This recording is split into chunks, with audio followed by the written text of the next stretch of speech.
Mtazamaji wa Focus Media, karibu tena katika kipindi chetu cha pili cha Sports Zone.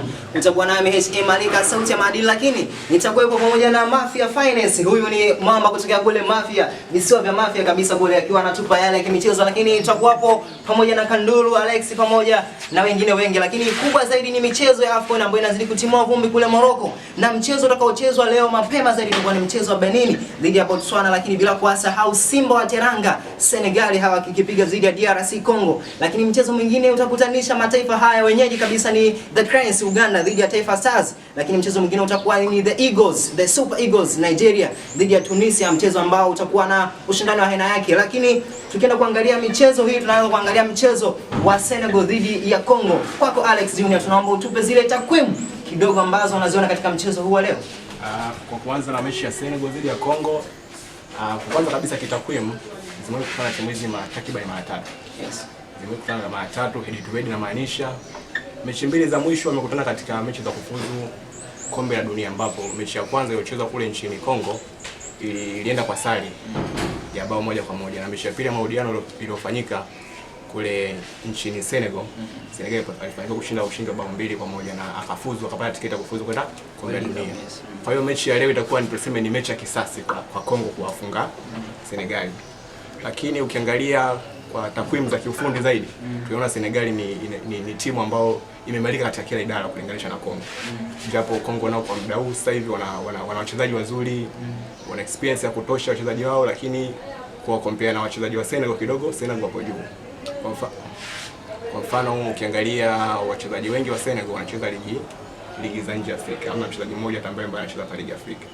Mfano safa shambuliaji Sadio Mane, Idrissa Gana Gueye, Nicolas Jackson kutoka pale katika klabu ya Bayern Munich, ni wachezaji ambao ni wachezaji wazuri sana na wanataka kufanya vizuri sana katika mashindano katika ligi na mashindano ya Alex, tukitazama safu ya ushambuliaji ya Senegal, na hapa namzungumzia Nicolas Jackson lakini pamoja na Sadio Mane, unaona wanakwenda kuweka kuwapa maswali gani ama kuwapa wakati gani mgumu lineup ya mabeki wa Congo? Kwanza tukimwangalia mtu kama Nicolas Jackson katika mechi ya kwanza alifanikiwa kuweka kambani magoli mawili. Yes. Na alikuwa na uchu pia kuweka bao lingine, lakini kupitia kocha wake akaamua kumpumzisha kwa mechi ile, ila ilikuwa inawezekana kupata goli la tatu lingine. Kwa mtu kama Sadio Mane kutoka katika klabu ya Al Nassr, ni mchezaji ambaye ana mchango mkubwa sana katika klabu yake kule. Kwa hiyo katika issue inapokuja katika issue ya klabu yake katika nchi yake, pia anaendelea kufanya vizuri vile vile katika mashindano haya.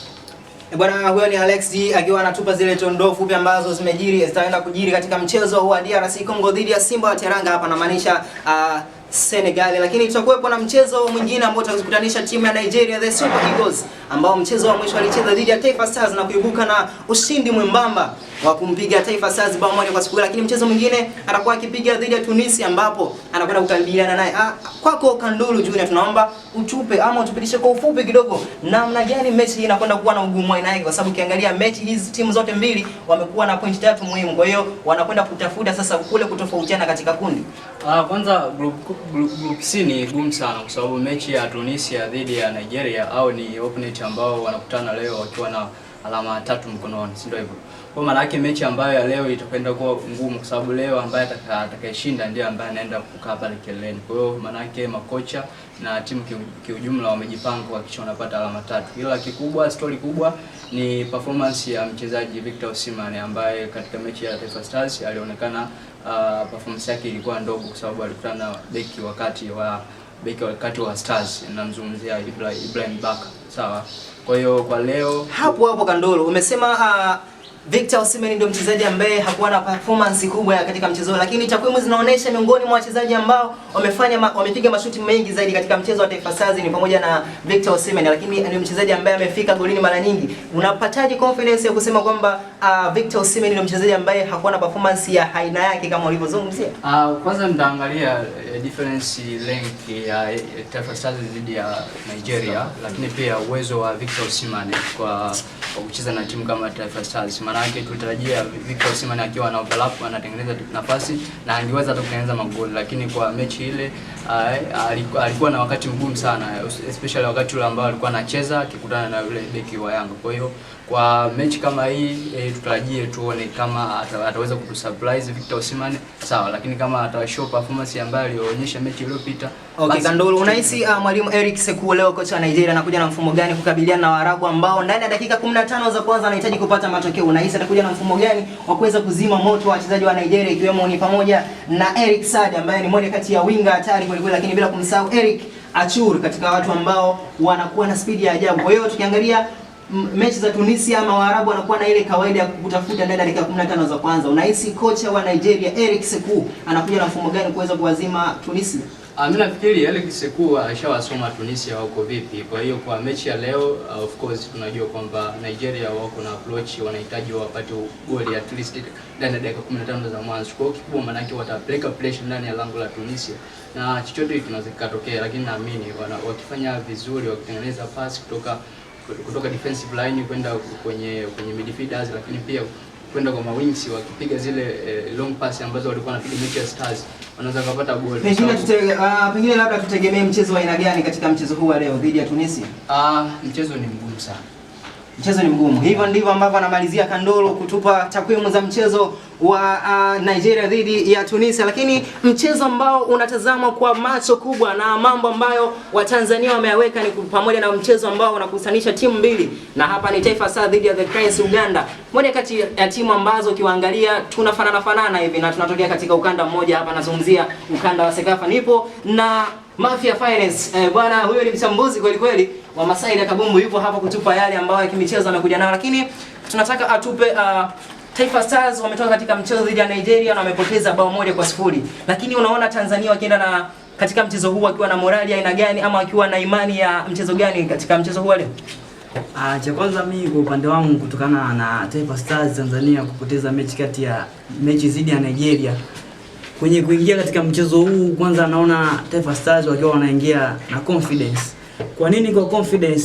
Sawa, mechi iliyopita Tanzania amepoteza kwa bao 2-1, lakini tumeona timu ikiwa inabadilika, timu ikiwa inacheza, imefungwa, lakini ilikuwa na uwezo wa kutengeneza nafasi, tofauti na tulivyozoea huko nyuma kwamba timu inacheza lakini kutengeneza nafasi inakuwa ni changamoto. Kwa hiyo ongezeko la mwalimu Gamondi katika kikosi chetu cha taifa na kuelekea katika mchezo huu wa Uganda, mimi kwa upande wangu naona itakuwa ni surprise tena, na Tanzania anaweza kaingia akacheza vizuri na tunaweza tukaondoka na ushindi, kwa sababu timu tunaona inabadilika, inacheza, nafasi zinatengenezwa, tofauti na hapo awali kwamba timu inacheza lakini inakuwa haina uwezo wa kutengeneza nafasi. Hivyo basi mimi naiona Stars leo ikicheza mchezo mzuri na kuibuka na ushindi.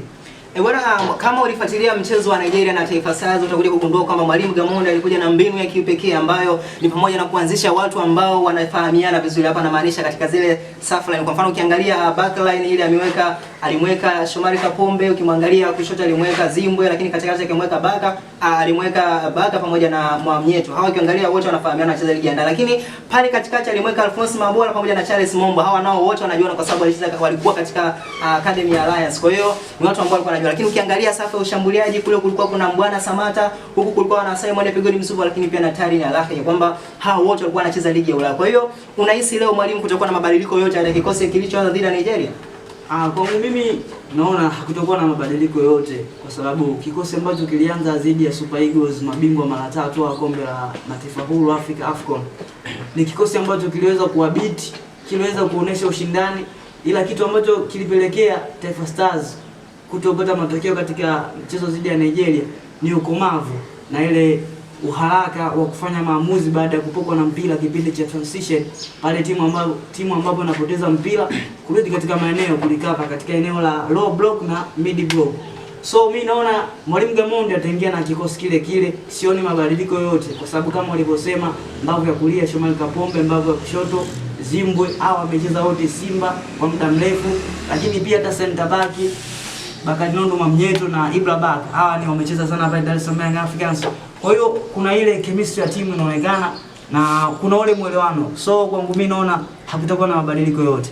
Bwana, huyo ni Mafia Finance.